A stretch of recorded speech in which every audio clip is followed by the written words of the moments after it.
자, 이번 시간에 은 유통과 관련해서 일본과 아메리카에 대한 내용을 살펴보고요.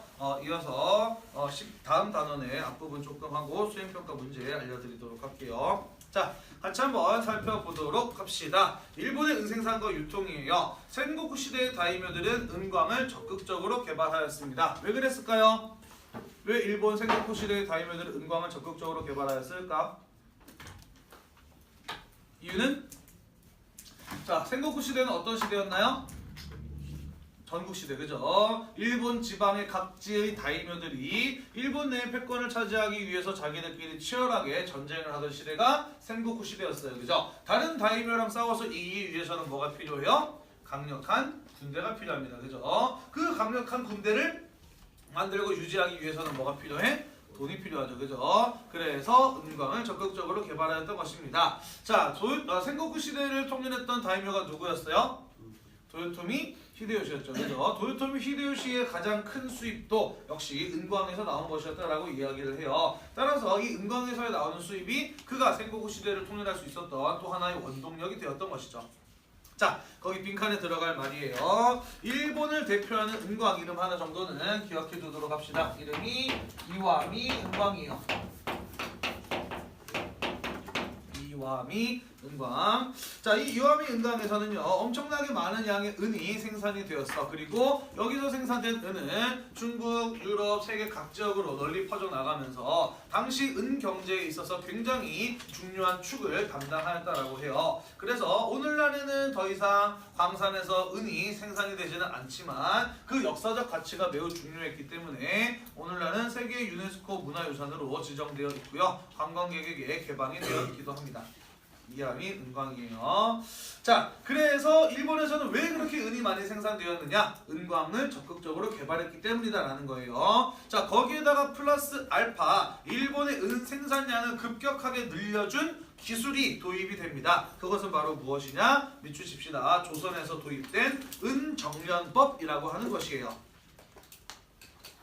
자, 거기 교재에는 16세기 초라고 되어 있는데 초 지우고 중엽이라고 바꿔서 써주세요. 자, 왜 선생님이 그런 어떤 오류를 범했느냐? 그 기술이 개발이 된 게 16세기 초에 조선에서 개발이 되었었고요. 그렇게 개발된 기술이 16세기 중엽에 가게 되면서 일본에 도입이 되었어요. 그래서 조금 구분해서 쓰고자 한다라는 것이에요. 자, 그렇다면 은정년법이란 무엇이며 이때 도입되었던 기술은 어떤 것을 말하는 것이냐? 자, 일단은 은정년법이 무엇이냐? 은광에서 은을 캐냈어요. 그러면은 우리가 알고 있는 것처럼 반짝반짝하고 빛나는 그 순수한 상태의 은이 바로 딱 나올까? 아니에요, 그죠? 자연 상태의 은은 은광석이라 그래서 은이 여러 가지 광물질들과 함께 뒤섞여 있어. 그래서 한눈에 보기에는 은 색깔이 다소 포함되어 있는 커다란 바위하고 별반 다를 바가 없단 말이죠. 따라서 이 은광석에서 순수한 상태의 은을 뽑아내기 위해서는 그것을 녹여내고 어떠한 공정을 거쳐야 된다는 거예요. 자, 그래서 은광석에서 순수한 상태의 은을 뽑아내는 기술을 가지고 뭐라 그러느냐? 은정년법이라든지 또는 은재련이라고 이야기를 해요. 은광석에서 순수한 상태의 은을 뽑아내는 기술을 일컬어서 은정년법이라고 이야기를 한다. 16세기 초에 조선에서는 기존의 은정년법보다 훨씬 더 빠르고 편하게 은을 정렬해낼 수 있는 새로운 기술이 개발이 되었고 그것을 16세기 중엽에 일본이 도입을 하였다라는 거예요. 자, 그 기술의 이름은 무엇이냐? 그것은 바로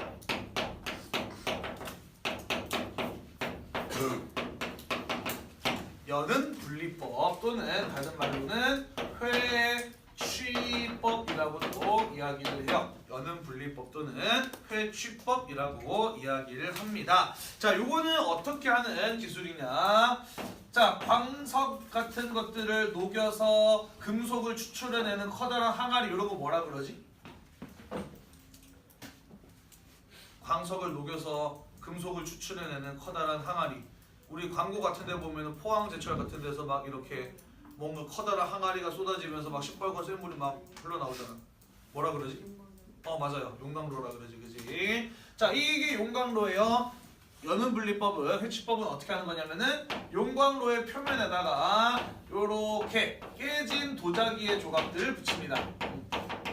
깨진 도자기 조각들을 붙여요. 그래서 용광로의 표면을 완전히 밀봉을 해요. 완전히 밀폐를 시킨다는 거지. 자, 그리고 여기에다가 은광석을 넣고 더불어서 무엇을 넣느냐? 숯을 넣어요. 숯 뭔지 알지?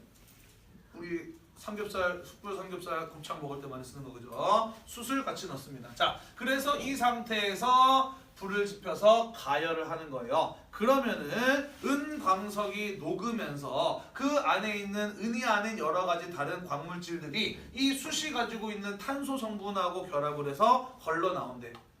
덩어리져서. 그러니까 순수한 상태의 은은 녹아서 쇠물처럼 이렇게 액체 상태가 되고 나머지 물질들의 경우에는 숯하고 이게 결합을 해가지고 건더기처럼 마치 국물에 건더기가 뜨듯이 그렇게 이제 걸러져 나오는 거예요.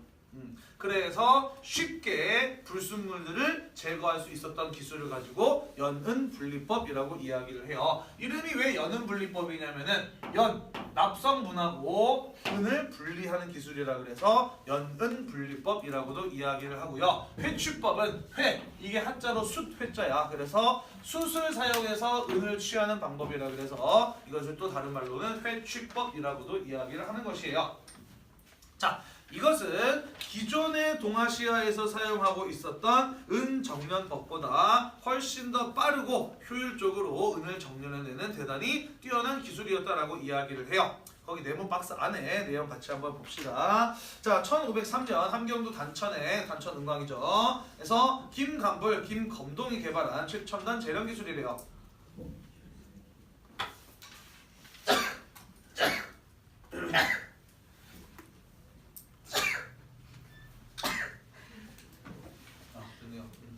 자, 김감불, 김검동 이름을 보니까 양반인 것 같아, 아닌 것 같아? 아닌 것 같아, 그죠? 이름을 보니까 딱 쌍놈필이 나죠, 그죠? 아마도 이 사람들의 성도 없었을 거야. 그런데 굳이 이름을 기록해야 되다 보니까 우리나라에서 제일 흔한 성씨인 김씨를 붙여준 게 아닐까 싶어요. 아마도 김감불 씨에는 평소는 뭐라고 불렸을까? 성도 없이 아마 까불이? 굉장히 까불까불한 성격이라서 까불이 이렇게 불리지 않았을까? 근데 그걸 이제 한자로 옮겨 써야 되다 보니까 감불이라고 쓰지 않았을까? 개인적으로 추측을 해봐요. 자, 그렇다면 김검동 씨는 어떤 사람이었을까? 맞아, 얼굴이 까만 사람이 아니었을까? 그래서 깜동아 이렇게 불리던 사람이 한자로 쓰다 보니까 검동 씨가 되지 않았을까 하는 그런 생각이 드네요. 선생님 학교 다닐 때 친했던 친구 중에 별명이 짜장인 친구가 있었어. 얼굴이 짜장빛이라 그래서 짜장이라고 불렀고 하도 짜장이라고 많이 불러서 나중에 동창회에서 친구들끼리 모여가지고 야 그때 짜장 이름이 원래 뭐였지? 하고 한참을 생각했던 적이 있었어요. 또 여드름 많은 친구 중에서는 별명이 맛동산? 그를 부르면서도 조금 미안했던 친구가 있었는데 자, 납성분을 제거해서 수은을 추출하는 기술이었다라는 거예요. 자, 당시 조선에서는 은 생산이 많지 않다 보니까 이 기술이 얼마나 뛰어난 기술인지에 대해서 그 가치를 제대로 주목을 하지 못했던 거예요. 반면에 일본에서는 은광이 적극적으로 개발되었기 때문에 이 기술의 가치를 제대로 알아본 거지. 그래서 오늘날로 치자면 산업 스파이 같은 것을 보내서 조선에서 이 기술을 배워서 일본으로 유출해 간 것입니다. 그래서 많이 개발된 광산에다가 이 효과적인 기술까지 더해지게 되면서 밑줄 칩시다. 16세기 말 일본에서의 은 생산은 어떻게 된 것이에요? 증가하게 되고 전성기를 맞이하게 되는 것이에요. 자, 그래서 한때 전 세계 은의 3분의 1을 일본에서 생산해낼 정도로 일본은 세계 2위의 은 생산 대국이었다라는 것이죠. 그러면 1위는 어디였을까? 중국? 중국은 은 생산량이 많지 않다 그랬잖아. 1위는 어디였을까? 아메리카였어요. 아메리카. 지금까지 사람들이 손대지 않았던 금광, 은광 이런 것들이 아주 적극적으로 개발이 됩니다. 다만 이 아메리카에서 생산된 은은 조금 뭐랄까 슬픈 은이에요. 왜냐면 당시 아메리카에서 은을 생산해내던 유럽 사람들이 은을 추출하기 위해서 뭘 썼냐면은 수은을 썼어. 그래서 수은을 가열해서 증발하면서 불순물이 날아가는 기술이었다라고 자세히는 모르겠는데 문과라서 그렇게 들었거든요. 근데 문제는 뭐였냐면은 수은은 독성이 있어. 수은에 오랫동안 노출이 되면은 중독이 됩니다. 그리고 당시 아메리카 은광산에서 이 수은 중독으로 1년에 한 300명씩 죽어나갔다라고 이야기를 해요. 그러면은 누가 그렇게 많이 죽어나갔을까? 그렇죠. 전부 다 아메리카 원주민들이었던 것이죠. 원주민들이 은광을 채취끓여내고 또 은 정련하는 과정에서 수은 중독으로 많이 그렇게 죽어나갔던 것이죠. 자, 그래서 일본에서 이렇게 생산된 은은 조선을 거쳐서 명나라로 유입이 됩니다. 밑줄 칩시다. 명나라로 유입이 돼요. 그래서 명나라의 은 주요 공급처는 바로 어디였다? 일본이었다라는 것이에요.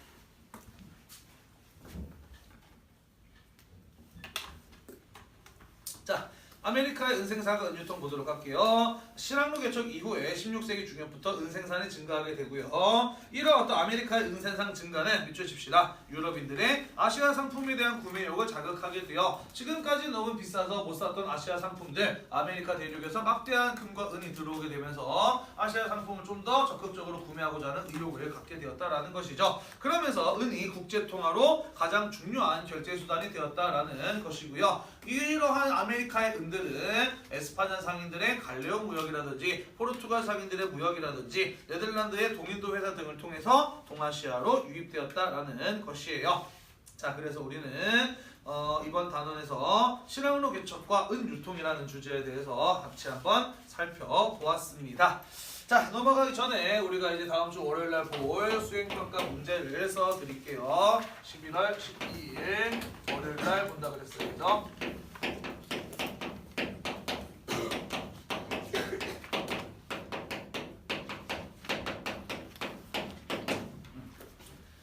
자, 문제를 써 드리겠습니다.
일 번 위의 자료를 토대로 조선에서 서인과 효종에 의해 북벌론이 제기되고 또 북벌이 추진된 이유를 3가지 이상 서술하시오. 2번 위에 가나다를 읽고 유럽의 진출과 동아시아 은 유통이라는 주제로 신학로 개척 이후에 서양 세력의 동아시아 진출이 가져온 동아시아의 경제적 변화를 3가지 이상 서술하시오라는 문제입니다.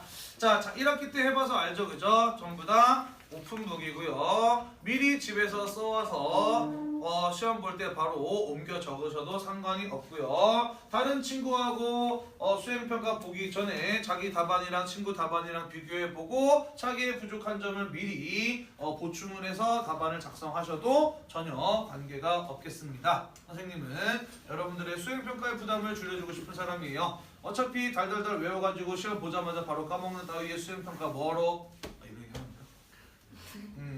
보다는 그런 거보다는 그래도 미리 자기가 자료 좀 찾아보고 글로 한번 써보면서 머리에 조금이라도 오랫동안 기억에 남을 수 있는 그런 형태의 수행평가가 되고자 하는 것이니까요. 미리 준비를 잘 해오시기를 바라겠어요. 다만 수행평가 보고 있을 때 다른 사람 답안을 보고 작성하지만 않으면 되겠습니다. 점수를 주려고 하는 수행평가니까 다같이 힘을 모아서 협력해 가면서 답안을 작성하시기를 바라요. 자, 채점 기준은 지난번과 마찬가지예요. 제가 3가지 전부 다 쓰면은 역사적 사실에 기반해서 3가지 모두를 바르게 서술하면 10점, 2개만 제대로 서술했으면 9점, 1개만 제대로 서술했으면 8점이고요. 내용이 하나도 맞지 않는다 라거나 아니면은 어디에서 보고 온 글을 그대로 옮겨 적었다 싶으면은 7점을 줄 거예요. 어떻게 구분하냐면은 읽어보면 알아. 일단은 교과서는 내가 문장을 다 외우고 있고요. 그리고 쓴 답안을 읽어봤을 때 얘가 이 개념을 어떻게 알았지? 얘가 이렇게 어려운 말도 쓴단 말이야? 라는 그런 생각이 드는 글들이 있어. 보면은 바로 아니다. 이해도 안 되는 거를 인터넷에서 보고 베끼지는 마시고요. 선생님이 수업 시간에 가르쳐주는 내용과 교과서에 있는 내용 등을 토대로 해서 답안을 작성하시면 되겠습니다. 이해됐니? 아무것도 안 쓰고 이름만 써서 내면은 기본 점수 4점이에요. 그래서 총점 20점이고요. 그리고 우리가 교재에 검사한 거 10점을 더해서 수행평가 점수 30점 만점이 나갈 거예요. 자, 별로 어렵지 않아요. 평소에 열심히 살았으면은 누구나 다 30점 맞을 수 있는 수준의 문제입니다. 넘어갑시다. 자, 34쪽으로 가보도록 할게요.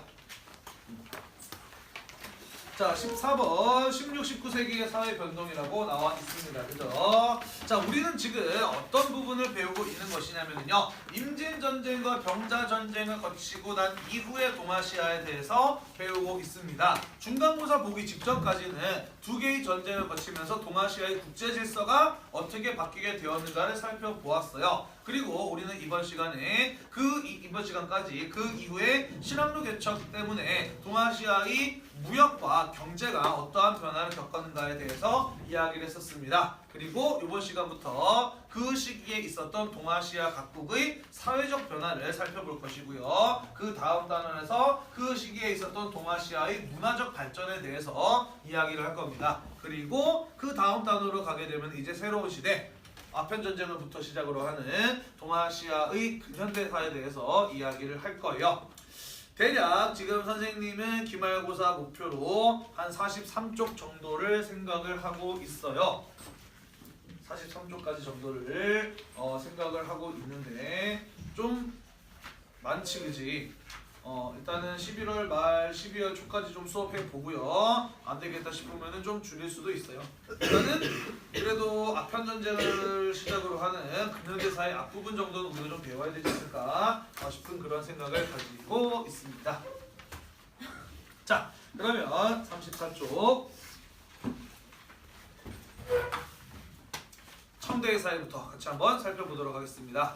청나라 밑줄 칩시다. 만주족이 세운 나라예요. 만주족은 그 이전에 여진족이라고도 불렸던 유목민족이에요. 그죠? 자, 이들이 지금 중국을 지배하게 되었다고 보지. 무슨 말이냐면은 소수의 만주족이 절대 다수의 한족을 지배해야 되는 상황인 거예요. 그죠? 자, 이런 상황 언제 있었지?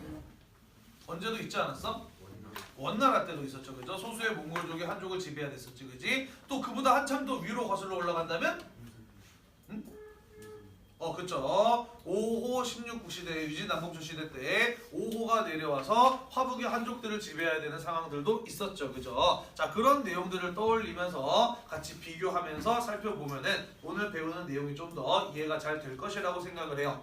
자, 거기 첫 번째 긴 가로 안에 들어갈 말은 무엇이냐면요. 강희제, 옹정제, 그리고 걸륭제예요. 강희, 옹정, 걸륭제라고 하는 세 명의 황제가 되겠습니다. 자, 이 세 명의 황제는요. 100년에 한 번 나올까 말까 한 대단히 뛰어난 황제예요. 그런 사람들이 무려 3명이나 연속으로 등장을 하게 되었던 것입니다.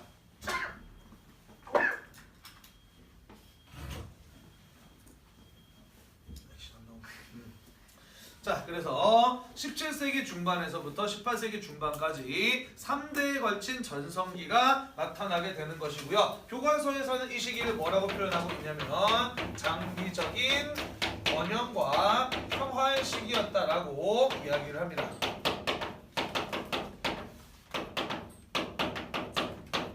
장기적인 번영과 평화의 시기였다라고 이야기를 하고 있어요. 자, 우리 그 중에서 강희제에 대해서는 지난 시간에 배웠어요. 기억이 나나요? 강희제? 안 나니? 뭐 이런 얘기 했었잖아. 군사적 재능도 뛰어나고 학문적 재능도 대단히 뛰어난 황제였다. 그래서 1년에 한 번씩 신하들 앞에서 사자랑 맞짱을 뜨는 모습을 보여주기도 하고 학문의 발전에 굉장히 큰 기여를 하기도 하였으며 글씨도 굉장히 잘 써서 소림사에 불탔을 때 글씨로 현판 썼던 사람이라고 얘기했었잖아. 그지? 현판을 썼던 사람. 그 사람이 바로 강희제였어요. 우리가 이미 배웠다시피 강희제 때 3번의 난과 정성공의 난을 진압을 하면서 청의 중국 지배를 안정시키고 청나라의 발전을 전성기를 본격적으로 시작했던 사람이 바로 강희제라는 사람이었어요. 자, 그 다음에 옹정제는 그의 아들인데요. 이 사람은 문치의 귀재라는 평가를 받았어. 굉장히 학문적 능력이 뛰어난 사람이었어요. 자, 이 옹정제가 잘하는 일은 무엇이었냐면은 주비주답이라고 하는 거였는데 그게 뭐였냐면은 모든 관료들에게 자기가 뭔가 일을 하잖아. 그러면은 보고서를 써서 황제에게 직접 올리게 했습니다. 그리고 그거를 다 읽어봐요. 다 읽어보는 데서 그치는 것이 아니라 거기다가 빨간색으로 댓글을 달아줘요. 넌 이 일 참 잘했어. 너 일 참 못했어. 다른 지방에서는 너랑 비슷한 일을 한 애가 있는데 너보다 훨씬 잘했네. 다음번에 일할 때는 얘가 한 일 참고하고서 이렇게 해. 라는 댓글을 써가지고 다시 그 관리한테 돌려보내줍니다. 보고서를 쓰면은 선생님이 전부 다 댓글을 달아주는 그런 모습이라고 보면 되겠죠. 그죠? 자, 그러니까 관료들이 일을 어떻게 하게 될까? 그렇죠. 더 열심히 해야 되고 완벽하게 해야 되는 거예요. 그래서 깜짝이야. 자, 그래서 번영을 누렸던 사람이 옹정제라는 사람이었어요. 걸륭제는요, 물론 학문적인 재능도 뛰어났지만 이 사람은 군사적인 재능이 굉장히 뛰어났던 사람이었어. 스스로를 10전 노인이라고 불렀는데요. 10번 전쟁에서 10번 다 이겼다라는 뭐 그런 뜻이었어. 그리고 물론 그 중에 진짜로 이겼다라고 보기 조금 힘든 것도 있었는데 10이라는 숫자를 채우려고 일부러 끌어붙인 것도 있어요. 아무튼 걸륭제는 청나라의 영토를 가장 넓게 만들었던 사람이기도 합니다. 자, 보통은 유전적 확률로 뛰어난 사람이 3명 연속이나 등장하기는 되게 어려워요. 그죠? 어떻게 그게 가능했을까? 첫째 아들들이 아니에요. 무슨 소리냐면은 무조건 첫째 아들이 물려받아야 된다라고 하면은 당연히 뛰어난 첫째 아들도 있겠지만 멍청한 첫째 아들도 있었을 거야. 그렇지? 자, 청나라에 사는 황제의 자리를 어떻게 계승했느냐? 태자밀건법이라고 하는 것을 써요. 그게 뭐냐면은 황제가 죽을 때까지 다음에 누가 황제를 할 건지 아무도 몰라요. 미리 밝히지 않아요. 다만 황제가 평소에 왕자들의 행실이나 공부하는 태도 같은 것들을 보면서 얘가 내 아들 중에 제일 뛰어나구나 싶은 애가 있잖아. 그러면 죽기 직전에 걔 이름을 종이에다 쓴 다음에 봉투에다가 딱 밀봉을 해가지고 천장에다가 붙여놔요. 그리고 황제가 돌아가시고 난 다음에 그 봉투를 개봉을 하는 겁니다. 그래서 왕자들 가운데 가장 능력 있는 왕자가 황제가 될 수 있도록 한 것이고 황제의 자리를 둘러쓰고 권력 다툼 같은 것들이 일어나지 않도록 하는 그런 방법을 썼던 거예요. 그래서 3명의 뛰어난 황제들이 연속으로 등장할 수 있었던 겁니다. 황제 집권 체제가 황제 중심의 지배 체제가 성공하기 위한 조건은 어렵지 않아요. 별거 아니에요. 황제의 능력이 뛰어나면 나라는 성공하는 겁니다. 그죠? 자, 그래서 3대에 걸친 번영을 누릴 수 있었다라는 것이에요. 자, 그렇다면 청나라가 발전하기 위한 가장 중요한 걸림돌은 무엇이었느냐? 그것은 바로 오늘 왜 이렇게 몰랄 일이 많니? 자, 청나라의 중국 지배가 성공하느냐 실패하느냐는 무엇에 달려 있었느냐? 그것은 바로 소수의 만주족이 절대 다수의 한족들을 지배해야 됐다라는 것이고, 그리고 그 한족들이 머릿속에 이들 만주족을 뭐라고 생각하는, 그죠? 오라케라고 생각하는 화의관을 가지고 있다는 것이 가장 큰 걸림돌이었어. 그지? 자, 그래서 이 만주족이 중국 지배를 성공하기 위해서는 무엇할 필요가 있었느냐?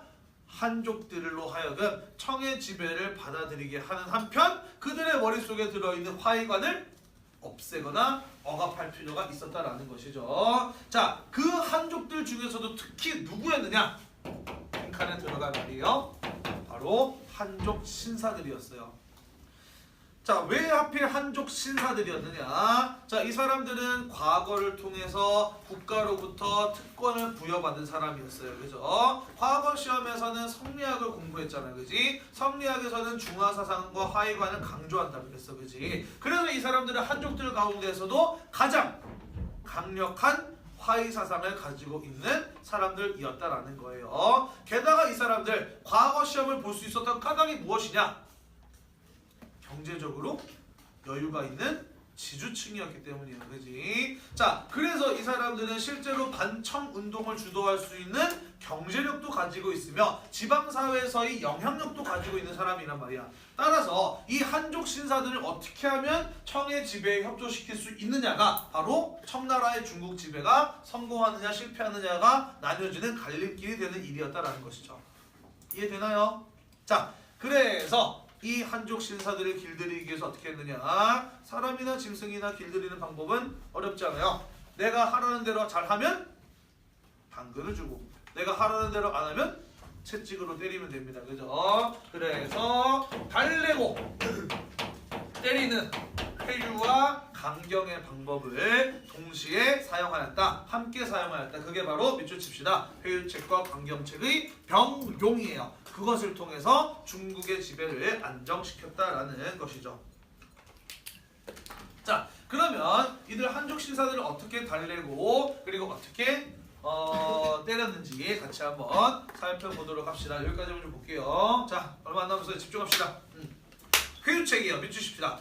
신사들의 기존의 특권을 그대로 인정해요. 신사들은 어떤 특권 가지고 있었지? 그죠. 부역을 면제받았지. 그지? 부역 면제. 그리고 과거를 통해서 얻은 자격은 평생 동안 유지됩니다. 그죠? 그리고 나아가서 지방관과 협조하여 지방사회를 통치하는 보조적인 역할을 하는 것도 그들의 특권이었죠. 그죠? 자, 명나라 때 과거를 통해서 얻은 특권들, 나라가 바뀌었다고 해서 다시 시험 봐라, 무효다 라고 하지 않고 그것을 그냥 그대로 인정을 해 주었다라는 거예요. 따라서 한족 신사들 입장에서는 나라 이름만 명에서 청으로 바뀌었다 뿐이지 여전히 자신은 그 특권들을 그대로 유지하면서 지방사회의 지배층으로서 존재할 수 있었던 것이에요. 이해되나요? 자, 이들 특권 무엇을 통해서 얻으니? 과거를 통해서 얻었어요. 그죠? 밑줄 칩시다. 그리고 과거제 폐지하지 않고 그대로 똑같이 또 이어서 계속 실시를 하는 것이에요. 자, 과거 시험 무엇으로 봤나요? 어떤 학문으로 봤나요? 성리학으로 봤어요. 그죠? 성리학도 그대로 인정을 합니다. 나아가서 밑줄 칩시다. 만한병룡책 같은 것들을 사용을 하였어요. 만한병룡책이란 무엇이냐? 관직에서 만주족과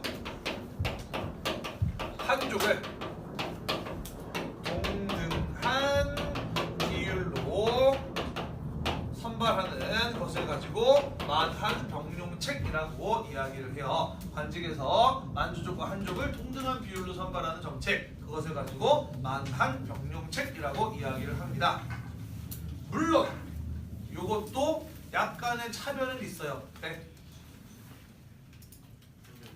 그렇지. 한족의 인구가 월등히 많으니까 차별이 있기는 하죠. 그죠? 자, 하지만 비교를 해보도록 합시다. 과거 몽골족이 중국을 지배했을 때 몽골 지상주의 정책 어땠어? 한족들이 정치나 군사의 권력에 접근할 수 있었니? 아니었어요. 그죠? 한족들은 철저하게 정치, 군사에서부터 배제되었었고 오직 몽골족들만이 그것을 가질 수 있었습니다. 그죠? 그에 비해서는 훨씬 더 한족들이 그들의 지배를 받아들이고 또 협조할 수 있는 길을 열어놓은 거라고 볼 수가 있는 거예요. 그죠? 자, 그러다 보니까 한족 신사들 굳이 목숨 걸고 반청 운동을 할 필요성을 느꼈을까? 그죠? 아주 의지가 강한 사람이 아니었다면은 그러지 않았다라는 거예요. 그죠? 자, 그러면서 한족 신사들을 청의 지배에 협조시킬 수 있었다라는 것입니다. 자, 그렇다면 이 한족들의 화의관을 어떻게 때려잡았느냐? 첫 번째, 해주십시다. 청나라는요 변발령을 내렸어요. 변발이 뭔가요? 변발. 그죠? 우리 남한산성에서 변발 많이 봤었죠. 그죠? 머리 어떤 머리 스타일을 말하는 거지? 앞머리 어디까지 밀어요? 정수리까지 밀어요. 그리고 뒷머리는요? 길러서 길게 깎는 우리 이제 황비용머리라고 하지, 그지? 요런 머리가 바로 변발이라고 하는 것이죠. 원래 만주 사람들, 북방 유목민족들이 하던 머리 스타일이에요. 한족들은 하지 않던 머리 스타일이죠. 변발령이란 무엇이냐? 지금부터 모든 중국인들, 청나라 사람들을 변발해라 라는 게 바로 변발령입니다. 여성들은 제외예요. 남성들에게 해당하는 머리 스타일이에요. 자, 왜 이런 명령을 내렸을까? 이유는요. 과거 5호 16국 시대 때 5호와 한족들이 생김새가 다르고 옷 입는 게 다르고 말이 다르고 문화가 다르다 보니까 하나로 융합될 수가 없었어. 그지? 그래서 나라가 안정되지 못했잖아. 자, 그래서 5호는 어떤 선택을 했니? 북위의 효문자 같은 사람은 적극적인 한화 정책을 했어요. 그죠? 어떤 것이었어? 5호의 모습을 버리고 한족의 모습으로 바뀌었어. 그지? 한족과 결혼하고 한족의 언어를 사용하고 한족의 문화에 동화되기 위해서 노력을 했어. 그지? 자, 그래서 5호와 한족 사이의 문화적 갭을 차이를 없앰으로써 호한의 융합이 이루어질 수 있었어요. 그죠? 나라가 안정될 수 있었던 것이지. 다만 문제는 뭐였느냐? 이후에 5호는 한족들에게 섞여서 완전히 정체성을 잃어버리고 흔적도 없이 사라져버리고 말았어요. 그죠? 자, 다만 이 청나라와 만주족은 그러고 싶지 않았던 거야. 한족과 하나로 문화를 만들어서 같은 문화로 만들어서 그들과 함께 어울려 살아야 되는 것은 맞지만 우리는 정복자이기 때문에 한족의 문화에 맞추고 싶진 않았던 거예요. 그러므로 어떻게 한 거예요? 한족들을 만주족의 문화에 동화시킨 겁니다. 그게 바로 변발령이라고 하는 거예요.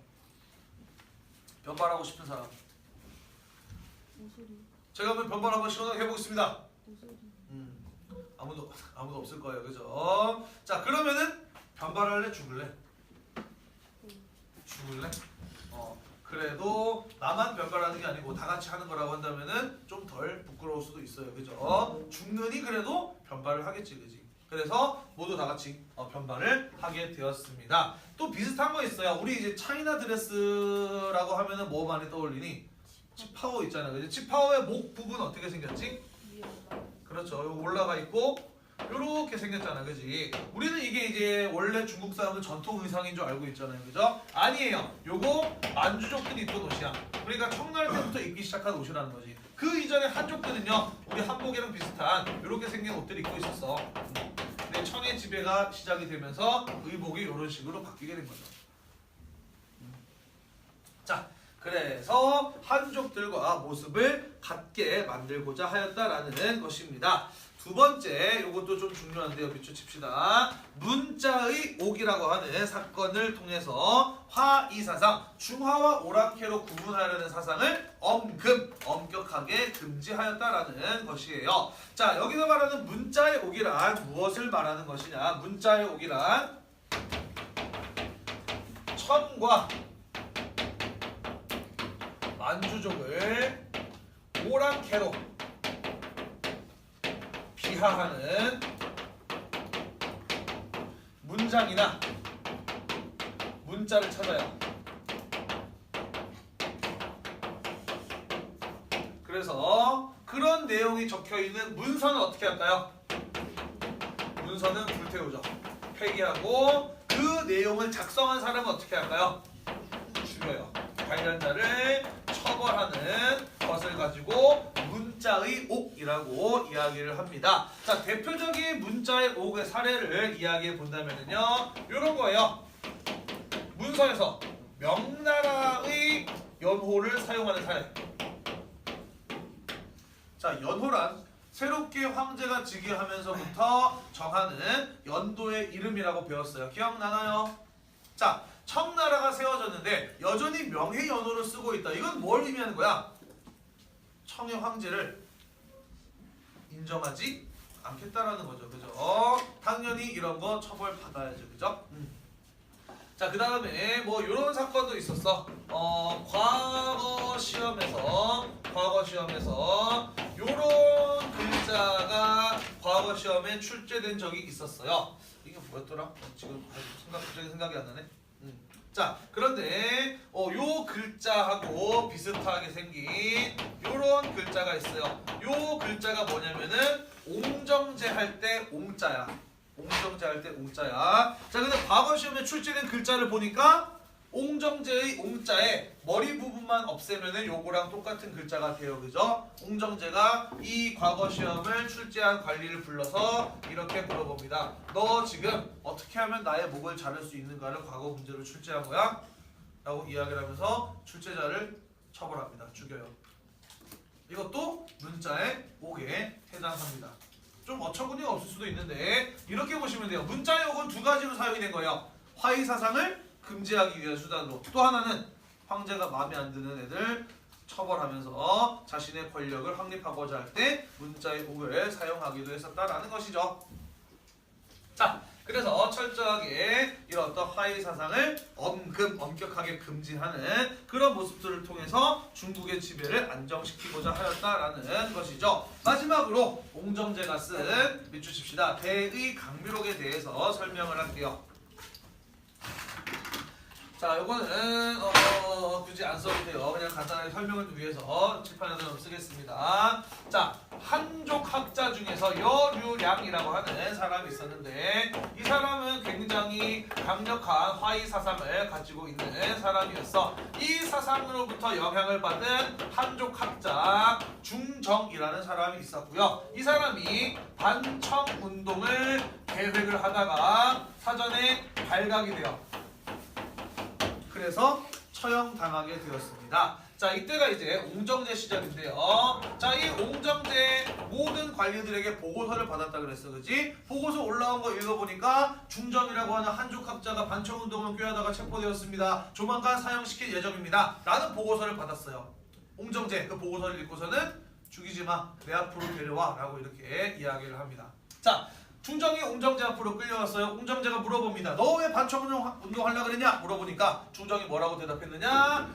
중화를 오랑캐가 다스리는 것은 옳지 않기 때문에 반청운동 하려 했다라고 대답을 합니다. 자, 그러자 옹정제가 다시 한번 물어봐요. 네가 지금 중화와 오랑캐라고 했는데 뭐가 중화고 뭐가 오랑캐냐? 라고 물어봤더니 중정이 뭐라고 대답했느냐? 그것도 몰라서 묻느냐? 당연히 중국에서 태어난 사람들은 중화요, 그 외에 나머지 땅에서 태어난 놈들은 오랑캐다라고 이렇게 이야기를 합니다. 그런데 옹정제 공부를 굉장히 많이 한 사람이라고 했어. 그지? 안 밀려요. 뭐라고 대답을 했느냐? 공자께서 말씀하시길 군자와 소인은 인의 인간된 도리를 아느냐 모르느냐에 달려있다라고 말씀하셨다라고 이렇게 이야기를 해요. 따라서 중화와 오랑캐의 구분도 어디서 태어났느냐가 아니라 인간된 도리인 인의를 아느냐 모르느냐로 중화와 오랑캐를 구분하는 것이 옳다라고 이렇게 옹정제는 말을 해요. 이게 무슨 말이에요? 비록 우리 만주족은 만주에서 태어났지만 중국에 들어와서 중국의 전통 문화를 배우고 흡수해서 인간된 도리를 아는 사람들이라는 거야. 그러므로 만주족 역시 무엇이 될 수 있다? 중화가 될 수 있다라는 그런 주장인 겁니다. 중정은 그에 더 이상 대답을 하지 못했어요. 거봐, 내 말이 맞지? 하고서는 그리고 중정을 처형을 해요. 그리고 이미 죽어서 관에 들어가 있었던 연료양의 시체도 꺼내서 목을 자르고요. 구족을 면한다 그러지.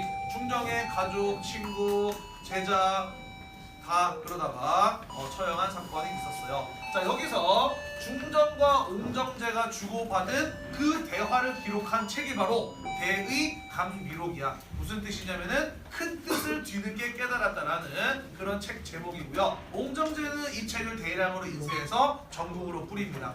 뭘 하기 위해서? 이런 화의 사상을 잠재우기 위해서 했던 거예요. 그러면서 청해 중국집에는 안정될 수 있었던 것이죠.